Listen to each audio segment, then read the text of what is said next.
Study Gurukul में आपका स्वागत है। मेरा नाम तेजस्वी राज पाठक है। लास्ट क्लास में बेटा हम लोगों ने क्रिया को कंप्लीट करा था। आज की क्लास में हम लोग विशेषण को कंप्लीट करने वाले हैं और इस विशेषण को पढ़ने के बाद आपके सभी प्रकार के एग्जाम में जब भी विशेषण से संबंधित प्रश्न आएगा तो आप उसे आसानी से कर पाएंगे। चलिए शुरुआत करते हैं। सबसे पहले बचपन से ही पढ़ते चले आ रहे होंगे विशेषण किसे कहते हैं। तो बेटा यहाँ पर सबसे पहले हमने आपको ये बताने का प्रयास किया है कि जो विशेषण है वो किस प्रकार का शब्द है।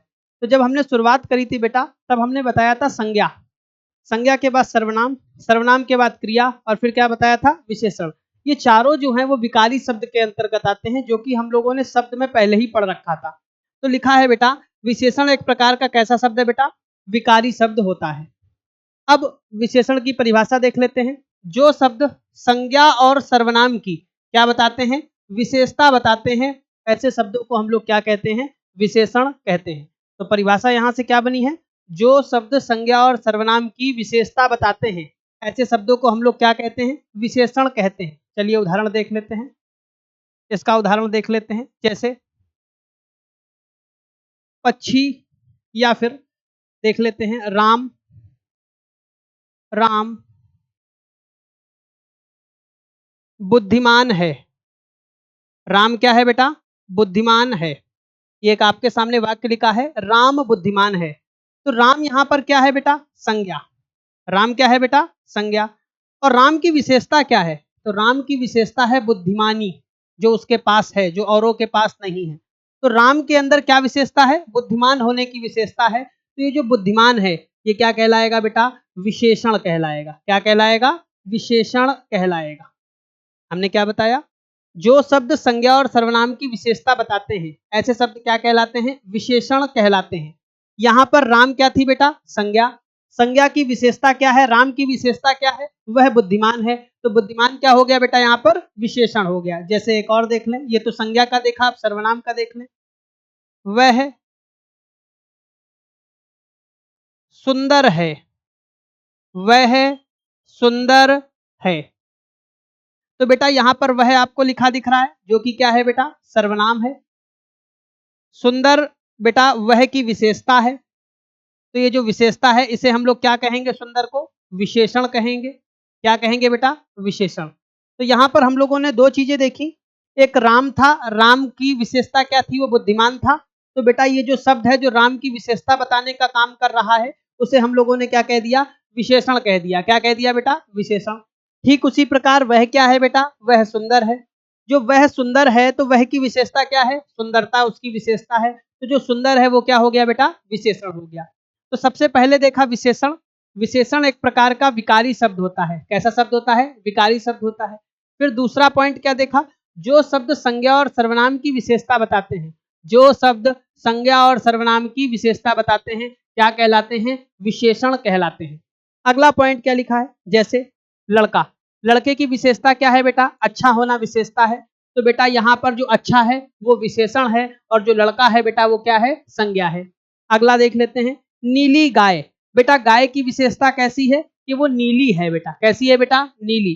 तो यहाँ पर नीला विशेषण हो गया, गाय क्या हो गई बेटा, संज्ञा हो गई। ठीक उसी प्रकार आदमी बेटा कैसा है, आदमी काला है। आदमी कैसा है, काला है। तो ये जो काला शब्द है ये विशेषण है और आदमी क्या है बेटा, संज्ञा। तो हम लोगों ने देखा जो शब्द संज्ञा और सर्वनाम की विशेषता बताते हैं ऐसे शब्द क्या कहलाते हैं, विशेषण कहलाते हैं। अगला पॉइंट, विशेष्य। ये विशेष्य क्या होता है, तो एक साधारण सी बात याद रखना, जिसकी विशेषता बताई जा रही हो। तो विशेषता किसकी बताई जा रही होगी, या तो संज्ञा की बताई जा रही होगी विशेषता, या फिर बताई जा रही होगी बेटा सर्वनाम की। संज्ञा की बताई जा रही होगी या फिर किसकी बताई जा रही होगी, सर्वनाम की। तो ये जो संज्ञा और सर्वनाम है ये दोनों क्या कहलाते हैं बेटा, विशेष्य कहलाते हैं। क्या कहलाते हैं, विशेष्य कहलाते हैं। तो विशेष्य की परिभाषा समझ में आ गई होगी। जिनकी विशेषता बताई जा रही हो उन्हें हम लोग क्या कहेंगे, विशेष्य कहेंगे। अब यहाँ पर देखें, राम बुद्धिमान है। तो बेटा बुद्धिमान कौन है, राम। कौन है, राम। तो विशेषता किसकी बताई जा रही, राम। तो इस वाक्य में राम विशेष है। यानी कि जो संज्ञा और सर्वनाम होते हैं जिनकी विशेषता बताई जा रही होती है उन्हें ही हम लोग क्या कहते हैं, विशेष्य का दर्जा देते हैं। यहाँ पर विशेष्य कौन है, राम। यहाँ पर विशेष्य कौन है, वह। तो यही तो लिखा हुआ है बेटा, संज्ञा और सर्वनाम जिनकी विशेषता बताई जा रही होती है क्या कहलाते हैं? विशेष कहलाते हैं। क्या इतनी बात क्लियर है? ठीक है, आगे देखते हैं। प्राविशेषण क्या है बेटा? प्राविशेषण क्या होता है उसको भी समझने की कोशिश करते हैं। आपके सामने एक वाक्य लिखा है, इस वाक्य से आपको बहुत आसानी से समझ में आएगा कि प्राविशेषण क्या होता है। जैसे राम बहुत बुद्धिमान है, राम बहुत बुद्धिमान है, राम बहुत बुद्धिमान है। तो राम बेटा यहां पर क्या है? संज्ञा है बेटा, या फिर राम को विशेष्य भी तो कहा जा सकता है। बेटा बुद्धिमान होना गुण है जो कि विशेषण है। क्या है बेटा? विशेषण। और बुद्धिमान भी कितना है? बहुत। तो जो शब्द विशेषण की भी विशेषता बताते हैं, बुद्धिमान तो है पर कितना? बहुत बुद्धिमान है। तो जो शब्द विशेषण की भी विशेषता बताते हैं उन्हें क्या कहते हैं? प्राविशेषण कहते हैं। क्या कहते हैं बेटा? प्राविशेषण के नाम से जाना जाता है। तो यहां पर क्या लिखा है? पहले बताया राम बुद्धिमान है, अब बुद्धिमान भी कितना है? बहुत बुद्धिमान है। तो जो यहां पर बहुत शब्द है बेटा ये प्राविशेषण है। तो प्राविशेषण भी समझ में आ गया होगा। जो शब्द विशेषण शब्दों की विशेषता बताते हैं उन्हें हम लोग क्या कहते हैं? प्राविशेषण के अंतर्गत पढ़ते हैं। तो हम लोगों ने क्या क्या पढ़ा? सबसे पहले देखा हम लोगों ने विशेषण, विकारी है कि अविकारी? तो आपने कहा विकारी शब्द है। फिर हमने देखा बेटा विशेषण कहते किसे हैं? तो आपने बताया जो शब्द संज्ञा और सर्वनाम की विशेषता बताते हैं उन्हें क्या कहते हैं? विशेषण कहते हैं। फिर हमने उदाहरण से समझा कि विशेषण क्या होता है। फिर हमने समझा बेटा विशेष्य किसे कहते हैं। तो जिसकी विशेषता बताई जाए, तो विशेषता किसकी बताई जाएगी? संज्ञा या सर्वनाम की। तो अगर वाक्य में संज्ञा है या सर्वनाम है तो उसे ही हम लोग क्या कह देंगे? विशेष का दर्जा दे देंगे। फिर हमने देखा प्राविशेषण। प्राविशेषण क्या होता है?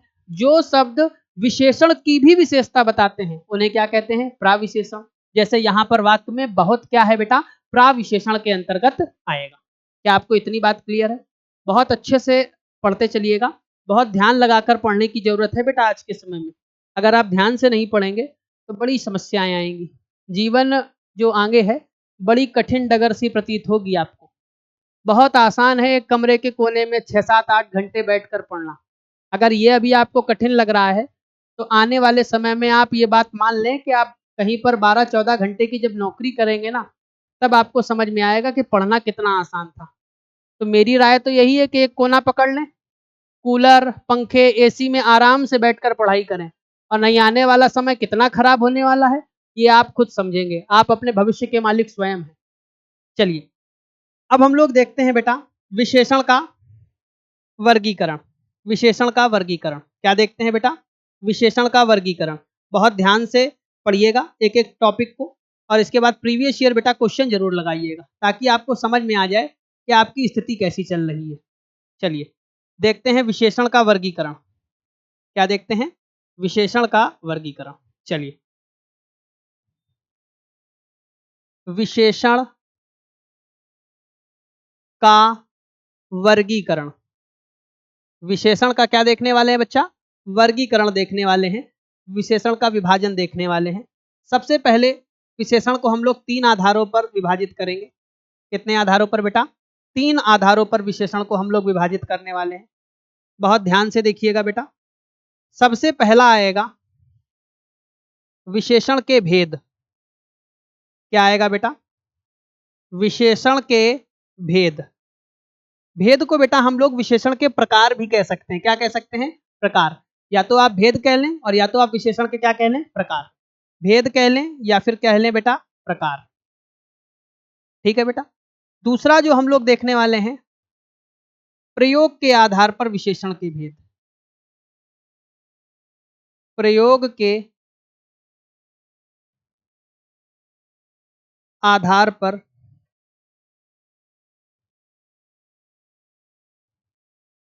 विशेषण के भेद।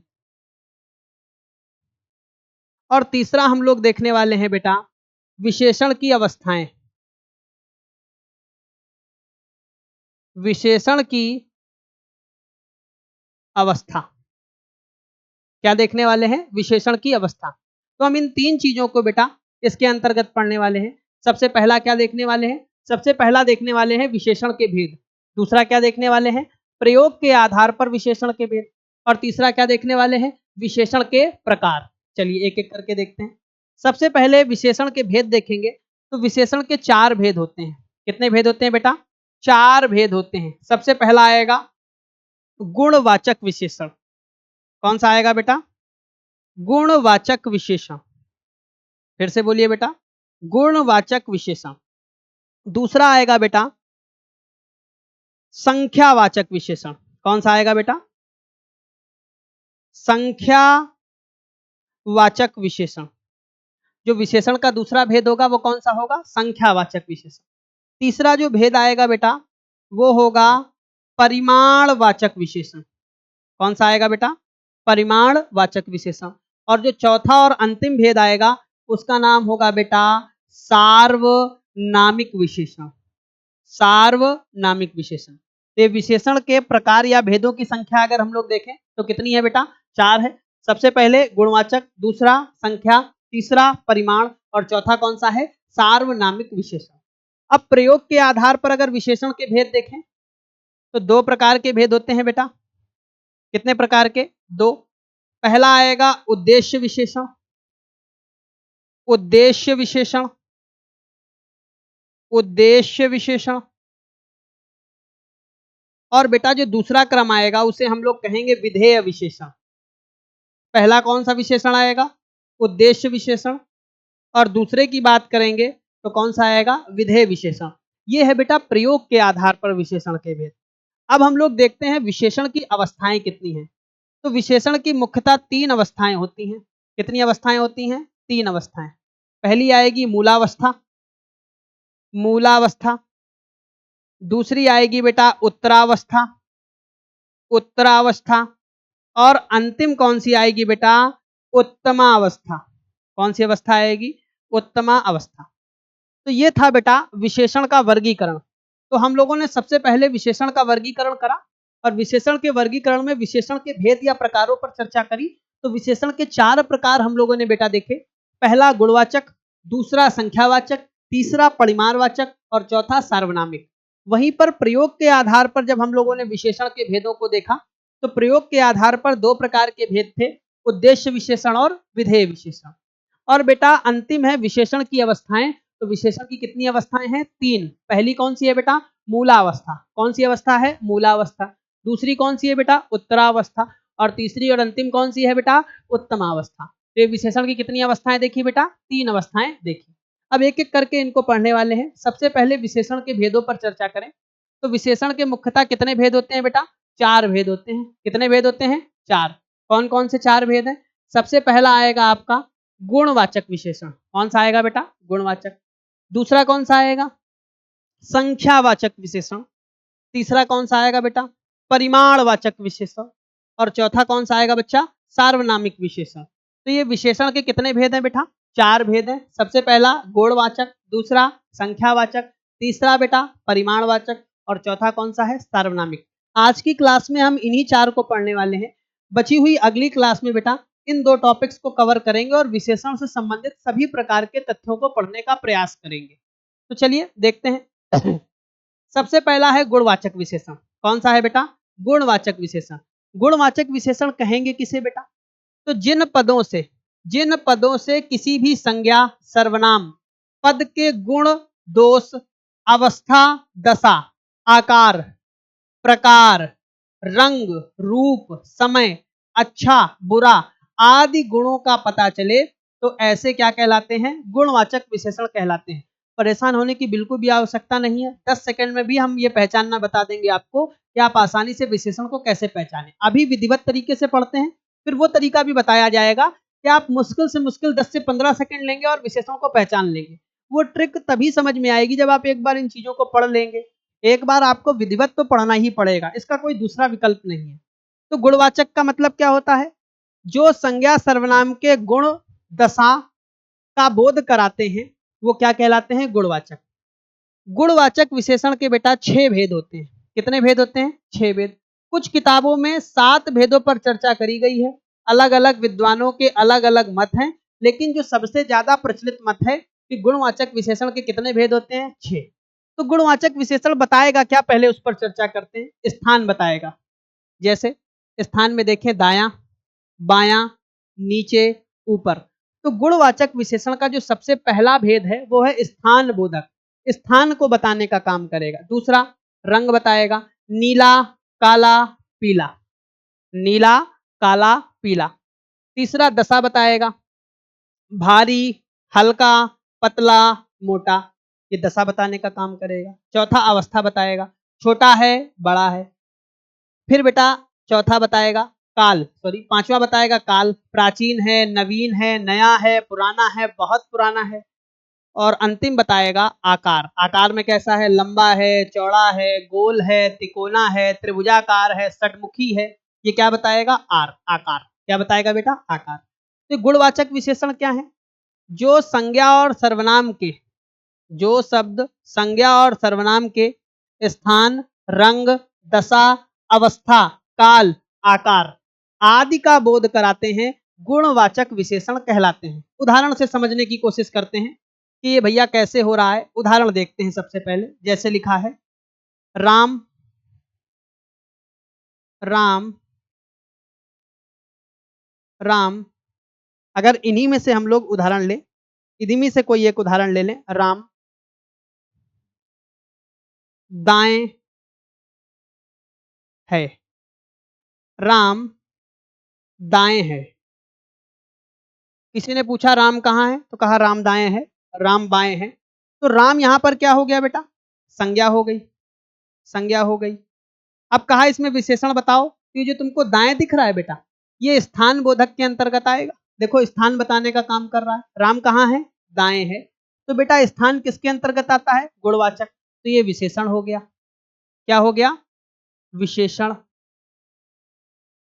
क्या हो गया, विशेषण। और विशेषण में भी कौन सा हो गया बेटा, गुणवाचक विशेषण। कौन सा विशेषण हो गया, गुणवाचक विशेषण। उदाहरण देखते हैं दूसरा। बेटा अगर हमने लिखा है गाय, गाय नीली है, गाय कैसी है बेटा, नीली है। तो बेटा यहां पर गाय क्या हो गई, तो आप कहेंगे भैया संज्ञा हो गई। और नीला क्या हो गया बेटा, विशेषण हो गया, क्योंकि गाय की विशेषता बताई जा रही है कि गाय कैसी है, नीली। और विशेषण में भी कौन सा है, तो आप देखेंगे यहां पर रंग लिखा है। क्या लिखा है बेटा, रंग। तो जो ये रंग है, ये किस प्रकार का विशेषण है बेटा, तो आपका उत्तर होगा भैया ये गुणवाचक विशेषण है। कैसा विशेषण है, गुणवाचक। तो कैसे पहचाना, तो ये बहुत आसान है। अभी हम वो तरीका भी बताएंगे कि आप कैसे आसानी से पहचान लेंगे। फिलहाल पूरी चीजों पर ध्यान देते हैं। सबसे पहले किसी संज्ञा या सर्वनाम के स्थान का बोध कराया जाए, उसके रंग का बोध कराया जाए, उसकी दशा के बारे में बताया जाए, उसकी अवस्था, उसके काल और उसके आकार के बारे में बताया जाए, तो ये सब किसके अंतर्गत आते हैं, गुणवाचक विशेषण के अंतर्गत आते हैं। आपके सामने उदाहरण लिखे हुए। अगला देखते हैं बेटा कौन सा है, अगला है संख्यावाचक। कौन सा है बेटा, संख्यावाचक विशेषण। ये क्या है, जिन विशेषण शब्दों से संज्ञा या सर्वनाम की संख्या का बोध हो, किसका बोध हो बेटा, संख्या का बोध हो, उन्हें क्या कहते हैं, संख्यावाचक विशेषण के रूप में जानते हैं। जिन से संज्ञा और सर्वनाम की संख्या, संख्या का मतलब आप सीधे समझ लें, जिन्हें गिना जा सके, जिन्हें गिना जा सके, जिन्हें गिना जा सके, वो किस विशेषण के अंतर्गत आते हैं बेटा, तो वो संख्यावाचक विशेषण के अंतर्गत आते हैं। चलिए देखते हैं संख्यावाचक के कितने भेद हैं, दो भेद हैं। पहला कौन सा है बेटा, पहला आएगा निश्चित संख्यावाचक। कौन सा आएगा बेटा, निश्चित संख्यावाचक। और दूसरा कौन सा आएगा बेटा, अनिश्चित संख्यावाचक। पहला कौन सा आएगा, निश्चित संख्यावाचक, और दूसरा कौन सा आएगा, अनिश्चित संख्यावाचक। फिर ये जो आपको लिखे दिख रहे हैं, ये सारे निश्चित संख्यावाचक के अंतर्गत आते हैं। तो संख्यावाचक क्या है, जो शब्द संज्ञा और सर्वनाम की विशेषता बताते हैं, विशेषण कहलाते हैं। फिर जिन पदों से संज्ञा और सर्वनाम की संख्या का बोध हो, ऐसे विशेषण संख्यावाचक विशेषण के अंतर्गत आते हैं। संख्यावाचक कितने के भेद हो गए बेटा, दो। पहला हो गया निश्चित संख्यावाचक, और दूसरा कैसा हो गया, अनिश्चित संख्यावाचक। उदाहरण से समझते हैं। कमरे में 500 विद्यार्थी हैं, कमरे में 500 विद्यार्थी हैं। तो आप एक छोटी सी बात बताइए, विद्यार्थी कमरे में बैठे हैं तो उनको गिनोगे ना, तो जैसे ही गिनोगे वो किसके अंतर्गत आ गया, संख्यावाचक। अब संख्यावाचक में 500 हैं, गिन कर आए हैं, निश्चित होगा कि अनिश्चित होगा, तो आपका तुरंत उत्तर आएगा भैया निश्चित होगा, क्योंकि गिनकर आए हैं, श्योर हैं 500 ही हैं, तो निश्चित के अंतर्गत आ गया। अब अनिश्चित का उदाहरण देख लेते हैं। अनिश्चित, कमरे में बहुत विद्यार्थी हैं, बहुत विद्यार्थी हैं, तो विद्यार्थी हैं तो विद्यार्थियों को गिना जाएगा, स्वाभाविक सी बात है, तो संख्यावाचक के अंतर्गत आ गया। बहुत हैं, कितने हैं? बहुत हैं। जब बहुत हैं तो हम गिनकर तो नहीं आए, श्योर तो नहीं है, निश्चित तो नहीं है, तो किसके अंतर्गत आएगा? अनिश्चित के अंतर्गत आएगा। फिर दूसरा बच्चा गया, कहता है दूसरे कमरे में कुछ विद्यार्थी हैं, तो विद्यार्थियों को गिना जाएगा, संख्यावाचक, और कुछ का मतलब अनिश्चित है, अभी हमको पता नहीं है कितने विद्यार्थी हैं। ठीक उसी तरीके तीसरा बच्चा गया दूसरी क्लास में और कहता है कमरे में बहुत विद्यार्थी हैं, तो बेटा बहुत भी अनिश्चित संख्यावाचक विशेषण के अंतर्गत आएगा। तो सबसे पहले संख्यावाचक विशेषण देखें। संख्यावाचक विशेषण में हम लोगों ने देखा संख्यावाचक विशेषण कैसे पहचानेंगे, तो जिन्हें गिना जा सकता है, जिन्हें गिना जा सकता है वो किस विशेषण के अंतर्गत आएंगे? संख्यावाचक विशेषण के अंतर्गत। और संख्यावाचक के कितने भेद? निश्चित और अनिश्चित। निश्चित में फिक्स होगी संख्या तो निश्चित, और जब फिक्स नहीं होगी तो अनिश्चित। जैसे किसी बच्चे ने कहा मुझे 100 रुपए दे दो, तो मास्टर साहब ने 100 रुपए निकाल कर दे दिए, तो 100 फिक्स था ना, तो बेटा ये निश्चित संख्यावाचक। अब रुपए तो गिनते हो ना, तो संख्यावाचक। दूसरा बच्चा खड़ा हुआ कहता है गुरुजी कुछ रुपए दे दो, कुछ रुपए दे दो, तो वो फिक्स तो नहीं है कितने मांग रहा है, तो रुपए तो संख्यावाचक के अंतर्गत आएगा क्योंकि रुपए गिनकर ही दिए जाते हैं। अब इसके अंतर्गत भी किस में आ जाएगा बेटा? अनिश्चित, क्योंकि कुछ शब्द का प्रयोग कर दिया गया है। निश्चित संख्यावाचक के कितने भेद हैं? सबसे पहला आएगा गणना। क्या आएगा बेटा? गणना। गणना के कितने भेद हैं? पूर्णांक। पूर्णांक में क्या आएगा बेटा? 1, 1, 2, 3, 4, ये पूर्णांक आएगा। जैसे कमरे में 4 विद्यार्थी हैं, तो 4 है, तो पहली बात विद्यार्थी संख्यावाचक हो गया। 4 निश्चित संख्यावाचक। निश्चित में भी कौन सा है? गणना, और गणना में भी कौन सा है? पूर्णांक वाला हो गया। अगला है बेटा अपूर्णांक। अपूर्णांक आपने पढ़ा होगा, जैसे 1.5, 2.5, सवा, पौने। किसी ने पूछा कितने बजे हैं, तो कहा 1:45 बजे हैं। गिनते हैं ना, टाइम देखते हैं ना, 1:45 बजे हैं, तो 1:45 बजे किसके अंतर्गत आ जाएगा? अपूर्णांक के अंतर्गत आ जाएगा। तीसरा है बेटा क्रम। क्रम में क्या आएगा? पहला, दूसरा, तीसरा, चौथा। जैसे मोहन कक्षा में 5वां है, मोहन कक्षा में 5वां है, तो ये जो 5वां है इसे गिनते हैं तो संख्यावाचक आ गया।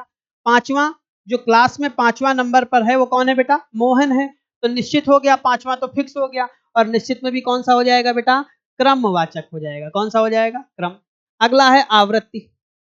आवृत्ति क्या है? मोहन दुगनी रफ्तार से भगा, तो 2 है, संख्यावाचक तो हो गया, 2 फिक्स भी हो गया क्योंकि गिन कर आए हैं, दुगनी रफ्तार है, तो निश्चित हो गया। निश्चित के अंतर्गत कौन सा हो गया? आवृत्ति। दुगनी, तिगुनी, 4 गुनी, 4 गुनी लगा लेंगे। कितने गुनी? 4 गुनी। तो ये जो 4 गुनी है वो किसके अंतर्गत आएगा? निश्चित संख्यावाचक विशेषण के अंतर्गत। अगला है समुदाय। समुदाय में क्या आएगा? दोनों, फिर क्या आएगा? तीनों, फिर क्या आएगा? चारों। ये क्या है? दोनों समूहों में झड़प हो गई। 2 समूह थे, दोनों समूहों में क्या हो गई? झड़प हो गई, तो ये दोनों, तीनों, चारों किसके अंतर्गत आएगा? समुदाय बोधक के अंतर्गत आएगा। अगला है समुच्चय। जब आप कई बार इकट्ठा चीजें खरीदते हैं तो वो आएगा समुच्चय बोधक के अंतर्गत। जैसे आप चूड़ियां खरीदने गए तो दर्जन में लेकर आए, जैसे आप केला खरीदने गए बेटा तो वो भी दर्जन में लेकर आए, तो बेटा ये हो गया दर्जन, जोड़ा, ये आ गया समुच्चय। और ये क्या लिखा है? सतसई। बिहारी जी की एक रचना है जिसमें लगभग 700 से ऊपर दोहे हैं, 715-17 के करीब हैं, तो इन दोहों के समूह को हम लोगों ने सतसई का नाम दिया। 700 दोहों के समूह को, जब समूह की बात आएगी तो क्या आएगा बेटा? समुच्चय बोधक। अगला आएगा प्रत्येक। प्रत्येक में किसका प्रयोग किया जाएगा? हर एक, एक एक और प्रत्येक का प्रयोग किया जाएगा। जब भी कभी आपको वाक्य में ये सारे शब्द ऐसे लगे मिल जाएं तो आप कह देना संख्यावाचक, और संख्यावाचक के अंतर्गत भी निश्चित संख्यावाचक। एक दो उदाहरण से और समझते हैं। जैसे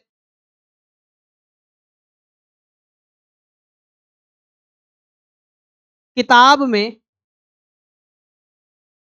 किताब में 400 पृष्ठ हैं। किताब में कितने पृष्ठ हैं? 400। तो पहले किताब क्या हो गई? संज्ञा। क्या हो गई बेटा? संज्ञा। संज्ञा की विशेषता क्या है, उसमें कितने पृष्ठ हैं? 400। पृष्ठ का मतलब पन्ने होता है। पन्नों को गिनते हो कि नहीं गिनते हो? तो कहाँ, बिल्कुल गिनते हैं। गिनते हैं तो संख्यावाचक के अंतर्गत आ गए। पहली बात 400 गिने हुए हैं तो भैया निश्चित में आ गए। निश्चित में भी देखो तो एक है पूर्णांक। क्या है बेटा? पूर्णांक। तो ये किसके अंतर्गत आएगा? पूर्णांक के अंतर्गत आएगा। क्या इतनी बात क्लियर हो गई है? तो हम लोगों ने क्या सीखा बेटा? संख्यावाचक विशेषण, जो शब्द संज्ञा और सर्वनाम की संख्या का बोध कराते हैं, संख्यावाचक विशेषण कहलाते हैं। संख्यावाचक के अंतर्गत दो प्रकार पढ़े, निश्चित और अनिश्चित। फिर निश्चित का वर्गीकरण करा और फिर अनिश्चित का वर्गीकरण करा। अब अनिश्चित का भी एक आध उदाहरण दे दे, देख लें। एक लड़के ने कहा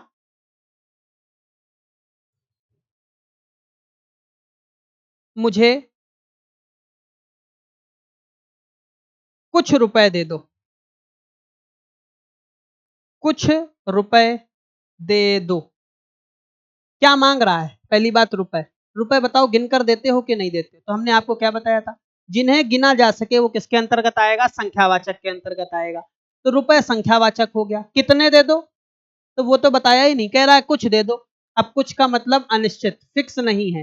तो बेटा ये जो कुछ है, कई है, बहुत है, ये अनिश्चित संख्यावाचक विशेषण के अंतर्गत पढ़ा जाएगा।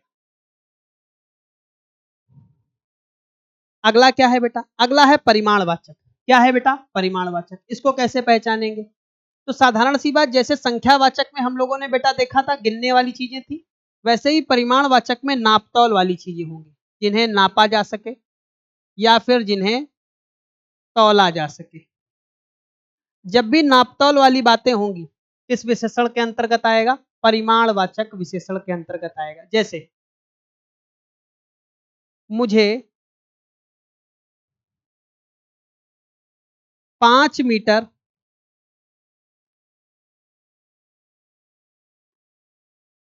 कपड़ा दे दो, मुझे 5 मीटर कपड़ा दे दो। कुछ बच्चे कहेंगे जैसे ही 5 देखेंगे तुरंत संख्यावाचक मार के चले आएंगे। बेटा एक छोटी सी बात बताओ, जब कपड़ा खरीदने जाते हो आप लोग, तो जो कपड़ा रेडीमेड वाली बात नहीं कर रहे हैं, जब आप नपवा कर कपड़ा लेकर आते हैं तो जो कपड़ा देता है वो नापता है कि नहीं नापता है? तो जब नाप और तौल की बात होगी तो कौन सा विशेषण आएगा? परिमाणवाचक विशेषण आएगा। क्या आएगा बेटा? परिमाणवाचक विशेषण आएगा। इसका दूसरा उदाहरण देख लेते हैं।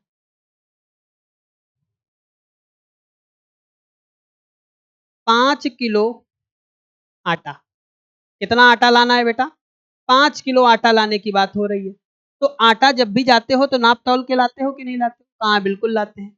उसके आगे क्या लिखा हुआ है? 5 किलो। तो जो बेटा ये 5 किलो है, ये बेटा आप एक छोटी सी बात बताओ, ये आटा नापा तौला जाता है कि नहीं? तो नापा तौला जाता है। फटाक से परिमाणवाचक में टिक कर देना। ये 5 देखकर आप संख्यावाचक में टिक नहीं करेंगे, पहले वाक्य को 2 से 3 बार पढ़ेंगे, तब आपकी जो समस्याएं हैं वो दूर हो पाएंगी। तो सबसे पहले परिमाणवाचक, जिन शब्दों से मात्रा, नाप तौल की विशेषता प्रकट होती है, परिमाणवाचक विशेषण कहलाते हैं। क्या कहलाते हैं बेटा? परिमाणवाचक विशेषण कहलाते हैं। जैसे संख्यावाचक के दो भेद थे, वैसे ही परिमाणवाचक के भी कितने भेद हैं बेटा? दो भेद हैं। परिमाणवाचक के भी कितने भेद हैं बेटा? दो भेद हैं। सबसे पहला आएगा निश्चित परिमाणवाचक। क्या आएगा बेटा? निश्चित परिमाणवाचक। निश्चित परिमाणवाचक विशेषण, पहला यही आएगा। दूसरा आएगा बेटा अनिश्चित परिमाणवाचक विशेषण। क्या आएगा बेटा? अनिश्चित परिमाणवाचक विशेषण। सबसे पहला कौन सा आएगा? निश्चित परिमाणवाचक विशेषण। दूसरा कौन सा आएगा बेटा? अनिश्चित परिमाणवाचक विशेषण। तो परिमाणवाचक विशेषण के कितने भेद हैं? दो भेद हैं। पहला आएगा निश्चित और दूसरा कौन सा आएगा बेटा? अनिश्चित। निश्चित का मतलब फिक्स होगा। जैसे 5 किलो आटा, 5 किलो आटा, 2 मीटर कपड़ा। कितने मीटर कपड़ा? 2 मीटर कपड़ा। तो ध्यान से देखेंगे, ये कपड़ा नापा तौला जाएगा, आटा भी नापा तौला जाएगा, और इसके आगे क्वांटिटी लिखी है, मात्रा लिखी हुई है, मात्रा फिक्स है, इस वजह से निश्चित। अब कैसे पहचानेंगे? आप दुकान गए और चीनी लेने गए, आपने दुकानदार से कहा 5 किलो चीनी दे दो। कितनी चीनी दे दो? 5 किलो चीनी दे दो। तो उसने नाप कर दे दी थी चीनी। जैसे ही चीनी दी, किसके अंतर्गत आ गई? निश्चित परिमाणवाचक विशेषण के यहाँ। और जैसे ही पड़ोसी के यहाँ गए तो आप कटोरी लेकर गए और आपने उससे कहा भैया थोड़ी चीनी दे दो, तो थोड़ा और बहुत, जब भी इन शब्दों का प्रयोग किया जाएगा, जब भी इन शब्दों का प्रयोग किया जाएगा तो ये किसके अंतर्गत आएंगे? अनिश्चित परिमाणवाचक विशेषण। जैसे थोड़ी चीनी दे दो, थोड़ी चीनी दे दो, जैसे ही आपने थोड़े शब्द का प्रयोग करा किसके अंतर्गत आ गया? परिमाणवाचक विशेषण के अंतर्गत आ गया। उदाहरण लिखते हैं, थोड़ी चीनी दे दो,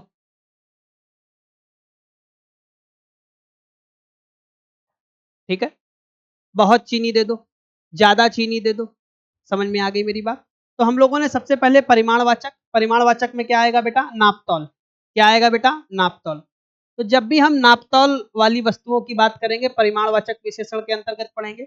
परिमाणवाचक के भेद कितने हो गए? दो, पहला निश्चित और दूसरा अनिश्चित। निश्चित के अंतर्गत हम लोगों ने बेटा ये देखे हैं और फिर अनिश्चित के अंतर्गत देखे। इनको पढ़ने से पहले आपको दो दो तीन तीन बार चीजों को याद करना पड़ेगा। तो चलिए एक बार रिवाइज कर लेते हैं। सबसे पहले हम लोगों ने विशेषण देखा और विशेषण के कितने भेद देखे? तो विशेषण के हम लोगों ने वर्गीकरण के आधार पर 4 भेदों पर चर्चा करी। सबसे पहला विशेषण हम लोगों ने देखा बेटा गुणवाचक विशेषण। कौन सा देखा? गुणवाचक। गुणवाचक के अंतर्गत हम लोगों ने 3-4 प्रकारों पर चर्चा करी। उन 3-4 प्रकारों में जो सबसे पहला प्रकार था गुणवाचक विशेषण का, वो यह था कि गुणवाचक विशेषण के 6 भेद होते हैं। कितने भेद होते हैं बेटा? 6 भेद होते हैं। इसके बाद हम लोगों ने अगला देखा बेटा संख्यावाचक विशेषण। तो संख्यावाचक विशेषण जैसे ही देखा तो संख्यावाचक विशेषण के हम लोगों ने 2 भेद देखे, निश्चित संख्यावाचक और दूसरा क्या देखा बेटा? अनिश्चित संख्यावाचक। तीसरा बेटा हम लोगों ने देखा परिमाणवाचक। कौन सा देखा बेटा? परिमाणवाचक। जब भी नापतौल की बात होगी, किसकी बात होगी बेटा? नापतौल की बात होगी। तो नापतौल की जब भी बात करेंगे किस विशेषण के अंतर्गत पढ़ने वाले हैं? परिमाणवाचक। परिमाणवाचक की भी बेटा हम लोगों ने 2 भेद देखे। सबसे पहला कौन सा था बेटा? निश्चित परिमाणवाचक। क्या था बेटा? निश्चित परिमाणवाचक। दूसरा कौन सा था बेटा? अनिश्चित परिमाणवाचक। कैसा था बेटा? अनिश्चित परिमाणवाचक। और अनिश्चित परिमाणवाचक के अंतर्गत हम लोगों ने क्या देखा? थोड़ा और बहुत आएगा। वाक्य प्रयोग के हिसाब से आप समझ जाना। बहुत पीछे भी था, बहुत यहाँ पर भी होगा। जैसे उसने कहा बहुत रुपए दे दो, तो रुपए को गिना जाता है, रुपए को गिना जाता है। जब गिना जाता है तो संख्यावाचक। उसने कहा बहुत चीनी दे दो, बहुत चीनी दे दो, बहुत चीनी दे दो। जैसे ही उसने बहुत शब्द का प्रयोग करा, चीनी आपको पता है नाप तौल कर लाते हो, तो वो परिमाणवाचक विशेषण के अंतर्गत आ गया। चलिए अब अगला देखते हैं बेटा सार्वनामिक विशेषण। सार्वनामिक विशेषण क्या होता है? लिखा है ऐसे सर्वनाम शब्द जो संज्ञा से पहले लगकर उस संज्ञा के शब्द की विशेषता बताते हैं, क्या कहलाते हैं? सार्वनामिक। बहुत आसान सी भाषा में समझे तो हम एक प्रश्न लिख रहे हैं, एक वाक्य लिख रहे हैं, वह लड़का है। ये वाक्य लिखा है, वह लड़का है। वह क्या है? लड़का है। तो बेटा ये जो लड़का है, ये जो आपको लड़का दिख रहा है, ये क्या है बेटा? संज्ञा दिख रहा है। और इसके ठीक पहले क्या दिखा है? सर्वनाम दिखा है। क्या दिखा है बेटा? सर्वनाम। तो बस इतनी सी बात याद रखना, जब भी संज्ञा से पहले क्या आ जाए? सर्वनाम। जब भी संज्ञा से पहले क्या आ जाए? सर्वनाम, कौन सा विशेषण हो जाएगा? सार्वनामिक विशेषण हो जाएगा। जब भी संज्ञा से पहले क्या आ जाए? सर्वनाम, कौन सा विशेषण हो जाएगा? सार्वनामिक। जैसे वह घर मेरा है, वह घर मेरा है। तो बेटा यहां पर घर आपको क्या लगा दिख रहा है? संज्ञा। वह क्या है बेटा? सर्वनाम। तो जब भी संज्ञा से पहले बच्चा क्या आ जाए? सर्वनाम आ जाए, कौन सा विशेषण हो जाएगा? सार्वनामिक विशेषण हो जाएगा। क्या हो जाएगा? सार्वनामिक विशेषण। अब सार्वनामिक विशेषण के भेदों पर चर्चा कर ले। तो सार्वनामिक विशेषण के कितने भेद होते हैं? 6। पहला निश्चय वाचक सार्वनामिक विशेषण। जिन्होंने सर्वनाम पढ़ रखा है वो तुरंत बता देंगे। जब भी कभी आपको संज्ञा से पहले सर्वनाम मिल जाए और सर्वनाम में किन शब्दों का प्रयोग मिले? यह और वह, यह और वह, ये निश्चयवाचक सर्वनाम के अंतर्गत पढ़ा था।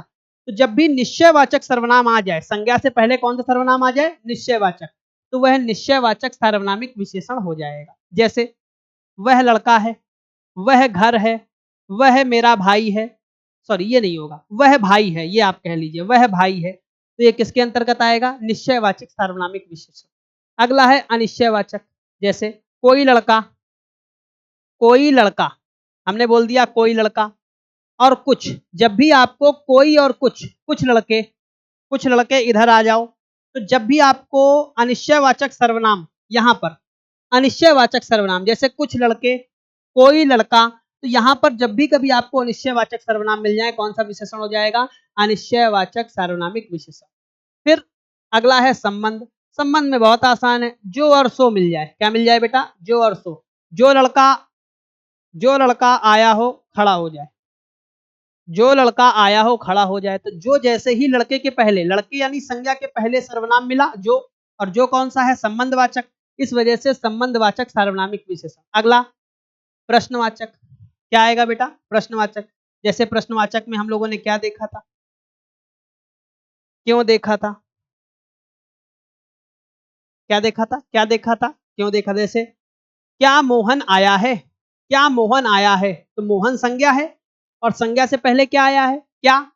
क्या सर्वनाम है, आपको पता है 11 सर्वनामों से में से, और सर्वनाम में 11 में से भी कौन सा है? प्रश्नवाचक। तो ये किसके अंतर्गत आ गया? प्रश्नवाचक सार्वनामिक विशेषण।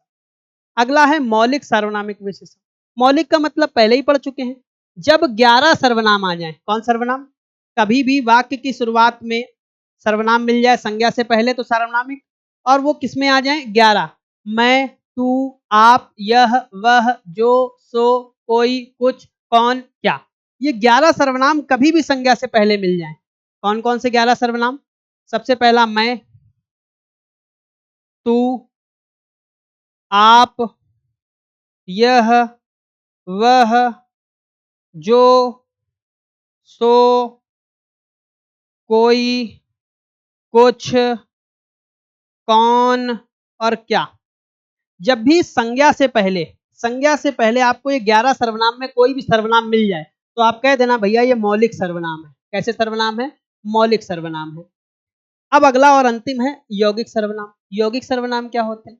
इन मौलिक सर्वनामों में जब परिवर्तन करके, लिंग का परिवर्तन करके, वचन का परिवर्तन करके, कारक का परिवर्तन करके जिन सर्वनामों को बनाया जाता है वो किसके अंतर्गत आते हैं? यौगिक सर्वनाम के अंतर्गत आते हैं। जैसे ये मैं है, ये मैं लिखा है बेटा, मैं से हमने परिवर्तित रूप बना दिया मेरा। क्या बना दिया? मेरा घर। क्या आ गया? मेरा घर।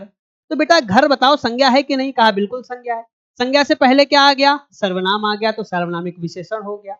मेरा क्या इन 11 में आता है? कहा बिल्कुल नहीं आता। अगर इन 11 में आ जाता तो कौन सा सार्वनामिक विशेषण हो जाता? मौलिक सार्वनामिक विशेषण। लेकिन इन 11 में तो नहीं आया ना, फिर क्या कहेंगे? मैं का परिवर्तित रूप क्या है बेटा? मेरा। तो जब भी इन 11 सर्वनामों के रूप को परिवर्तित कर वाक्य में प्रयोग में लाते हैं तो वो किस सर्वनाम के अंतर्गत आता है? यौगिक सार्वनामिक विशेषण के अंतर्गत आता है। तो ये थे बेटा सर्वनाम के हम लोगों ने भेद, जो हम लोगों ने 4 भेद पढ़े हैं। मुझे उम्मीद है कि आपको ये बहुत अच्छे से समझ में आए होंगे। अगले वीडियो में हम लोग इसके आगे कंप्लीट करने वाले हैं। अगर आपका इस वीडियो से रिलेटेड कोई भी डाउट है तो कमेंट बॉक्स में जरूर पूछिएगा। जब क्वेश्चंस करेंगे तो आपकी सारी दुविधाएं क्या हो जाएंगी? खत्म हो जाएंगी। तब तक के लिए धन्यवाद। अगली क्लास में फिर से मुलाकात होगी आप लोगों से।